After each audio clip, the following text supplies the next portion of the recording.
President Putin, the heads of states, the Valdai Discussion Club, distinguished guests, ladies and gentlemen. Good afternoon. For over 2 decades after the end of the Cold War, Philippine foreign policy hardly evolved. Russia, for instance, remained on the margins of our diplomacy. I view this as an oversight of strategic proportion, a result of bureaucratic inertia, a symptom of blind attachment to bygone views and assumptions, and a massive failure to grasp change and seize new opportunities. The Filipino nation, of course, deserves better. Thus, when I assumed the presidency in 2016, I vowed to correct this. In 2017, I visited Russia for the first time. Although it was cut short, I believe it led to meaningful and historic developments in our relations. When I say it was cut short, I had to go home because the Marawi, a city in Mindanao in the Philippines, was brewing, evolving into an endless violence. We intend to stay in this path, and that is why I'm very glad to be here for the second time. I thank President Putin for the opportunity to reaffirm our commitment to a robust and comprehensive Philippine-Russia partnership. I am also grateful to the Valdai Discussion Club for this honor to speak before you on a topic of great importance to us, that of an order and change in world politics. I'm talking about fairness and equality and a stable global order. The liberal global order built after the Second World War was the Pax Americana, appears to be under challenge. As the 21st century unfolds, the legitimacy of this order is increasingly questioned, its appeal weakened, and its hold over countries diminished. I see 2 key factors that could be explained this situation. First is the combination of exceptionalism and double standards that we have seen and time again and again from the beginning of the very vanguards of this current order. The great Russian novelist Lev Tolstoy wrote, "All happy families are all alike. Every unhappy family is unhappy." In its own way, this is the same line for nations. Developing countries like the Philippines with their own histories face different challenges and inner problems that would require different sets of solutions. Yet some so-called friends act like they know the answers to our problems and impervious to our specific socio-economic and political conditions. They create rules and norms for almost everyone, and some refuse to be bound by the same. Think of the UNCLOS, the Paris Agreement on Climate Change, and even the Convention of the Rights of the Child. They weaponize human rights, oblivious to its damaging consequences to the very people they seek to protect. Just look at the chaos and stability that ensued in Libya and Iraq following military interventions. Closer home, some of our partners have heard unfair criticism against my government about perceived excesses in our fight against drugs. They see what they want to see to justify their preconceived notions and are trying to understand that what truly is happening is there in my country. Is this how friends treat each other? We have not seen them backtrack from defense contracts over baseless apprehensions that we would use arms to violate human rights. Yet you see the same countries supplying high-end weaponry to parties whose actual human rights records leave so much to be desired. But we only seek to protect our republic and those who wish to tear it apart. We only seek to curb criminality that corrodes the very structure of government. We only seek to build a credible defense against those who might be tempted to violate our territorial integrity. Is this not something that all nations are entitled to? Is this not what democratically elected governments are mandated to do?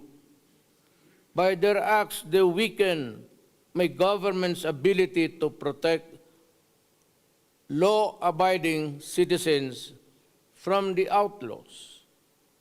They limit our capacity to stop the vicious cycle of internal conflict and underdevelopment.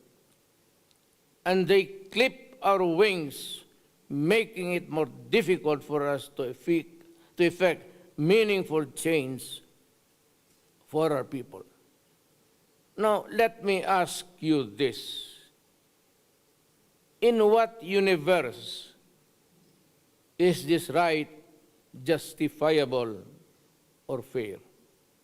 Nowhere in the self-contained bubbles of some societies that had the luxury of developing first. We are tired of the misguided and self-serving crusades of the few. It is time that they are challenged. Let me be very clear. I am not against the United States or the West. The U.S. is a close friend of the Philippines. In fact, our only treaty ally. We have deep ties with the American people, forged by shared history and nourished by common values. America certainly can offer so much, more than the world. Let me stress, I am not against liberalism in politics and in the economy. Liberalism, to my mind, creates the best pathways to a just and fair society. For a thriving democracy like the Philippines, there is simply no other better alternative to a philosophy that puts premium on the freedom and dignity of the individual. Our issue is not the current global order, but rather the actions of certain actors that violate the very principles that underpin this order. The Philippines does not ask for a special treatment, nor favors from its partners. It does not seek exemption from the norms and principles that have kept the peace in our world for decades. What we seek, I assume, what the Russian people and all nations also desire, is fairness, equality, and mutual respect. We want a strengthened rules-based order where countries, big or small, are treated the same. We want unimpeded freedom and guaranteed by our Constitution to exercise our right to govern ourselves as a people and as we saw it fit. And we want friends and partners to respect our independence to make sovereign decisions just as we respect theirs. The principles of respect of state sovereignty, non-intervention, the peaceful resolution of disputes must be upheld at all times. Otherwise, the order unravels. This is crucial, especially now, with the rise of new powers and the relative decline of the old. The geopolitics shift is the second challenge of the current global order. In the remaining 3 years of my term, we likewise expand the horizon of Philippine diplomacy by deepening our engagement in Latin America, Africa, and Central Asia. It is also high time that the Philippines book and look at the Middle East with fresh eyes going beyond oil and overseas Filipino workers. As one of the fastest growing economies in the world, the Philippines will assume our twin responsibility of sustaining the growth of our people while helping other developing countries in their own to progress. We will strengthen our economic ties with those regions, opening new markets, and with it the free exchange of ideas, technology, and innovation. For I want the Filipino people to broaden their worldwide view, to be enriched by the cultures and intellectual traditions and civilizations of the Americas, Africa, Central Asia, and the Middle East. Indeed, parochialism and isolationism have no place in the world that is getting smaller and smaller by the day. We have to embrace our shared destiny if we are to overcome the existential challenges of our time. But make no mistake, while we recognize independence of nations, we hold firstly sacrosanct our own independence. Openness to cooperation without precondition is the answer to the serious threats we face today, from terrorism to climate change, from migration issues to refugee crisis, and from new pandemics to looming shortages of vital resources. These are multi-dimensional problems that cut across issues of national identity, human rights, development, and sovereignty. Clearly, we have no choice. We have to act together to survive and prosper together. So instead of using these issues as tools to maintain the status quo, to make the rich richer and the poor poorer, as some wealthy nations are wont to do, we have to help each other.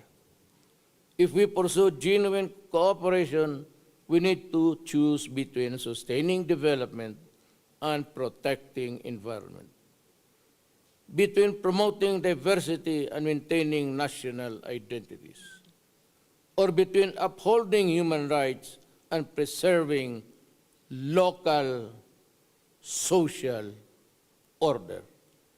Balancing this seemingly contradictory goal is the fundamental challenge of our times. In this context, our United Nations must step up and reinvigorate global efforts toward creative solutions commensurate to the complexity of our local problems. But it must do some while upholding the principles and ideals that all nations, not only individuals, hold dear. This is also the opportune time for us in the global south, those who choose to be non-aligned, to ensure that we remain relevant. More than making our voices heard on issues that deeply affect, we must act together. Your Majesty, Excellencies, ladies and gentlemen, we have a stake in a stable global order. In this period of flux, it is important that we expand our notion of ourselves to include others. That we choose the enduring power of persuasion over coercion. That we follow the path of peace in order to achieve our shared and noble aspirations of our people. We only wish peace for all mankind. Thank you.